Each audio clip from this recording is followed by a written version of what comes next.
Good evening, everyone. My name is Brett Kingster, and really quick, for any one of you that happens to be following my being locked out of Facebook saga that was unfolding the past week, I just got into my Facebook account. I was able to successfully guess which piece of furniture belonged to every friend I have on my list.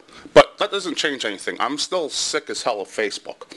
There's always some damn bullshit with that site. But I realize you should have a presence on Facebook, and I dig the way you can have an intimate relationship with your audience. So what I've done, if you don't already know, is I've made my tips and info page on Facebook. That is now my main page. So what you'll do if you want to correspond with me on Facebook is like that page, write something in the comment box, like add me as a friend, and then whatever personal Facebook I'm using, I'll add you as a friend from that personal Facebook, which can change at any time because, as we all know, as far as I'm concerned, it's not if I'm going to be locked out of Facebook again, it's when I'm going to be locked out of stupid Facebook again. Damn Facebook.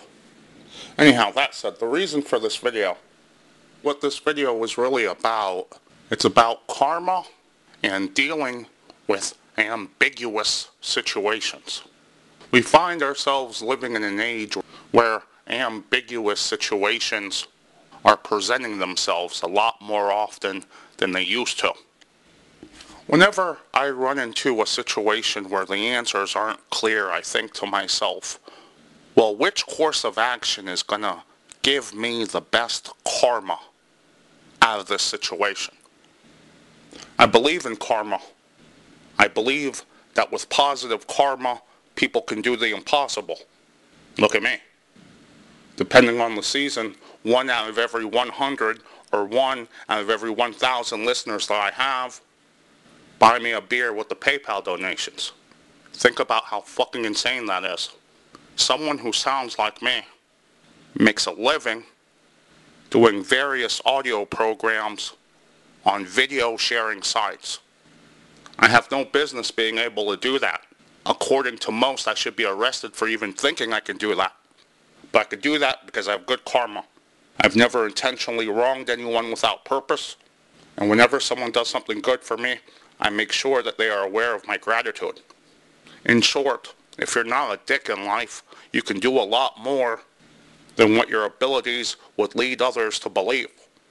The past week, I have been in numerous conversations with various transsexuals having to do with the Fallon Fox video that I made, and Joe Rogan made a video that's very similar to mine, basically sharing the exact same point of view.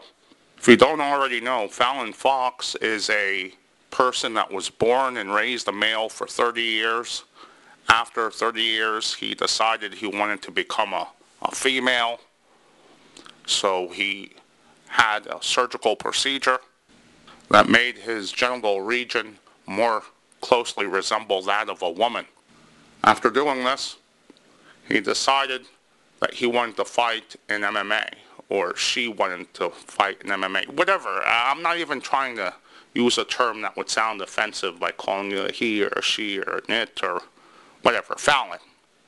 Most of the people ended up agreeing with Joe Rogan and myself. Although one of them said that I was being harsh and I shouldn't refer to him as a he or as a male that underwent genital mutilation surgery. They said that part was rough and unnecessary. I should have cleaned up that delivery. But they agreed that someone living and being raised as a male for 30 years just has too much of an advantage. Because it's not just male hormones, right? Like Joe Rogan brought up, it's also your shoulder development, your bone density. There's just too many default physical advantages for a male. But as I was talking to this transsexual, she brought up a good argument that made me think of a bigger situation that we as society have to contend with now. What about cases where they're more ambiguous? Like what about hermaphrodites that are on the fence? Does that mean if you're born a hermaphrodite, you can never be a MMA fighter? And what about other aspects of life too? The world is becoming more open to homosexuality. Should that affect locker rooms? Should you have a gay locker room? Is having a gay locker room fair? Because then you're just a dude in a room with a bunch of guys that you wouldn't mind banging.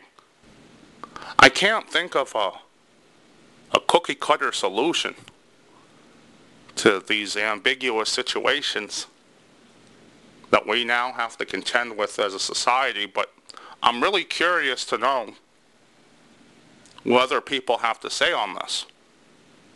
So yeah, leave your comments. Consider buying me a beer by clicking on one of the links that will take you to one of my YouTube front pages. Subscribe, and we'll see how this Fallon Fox saga ends.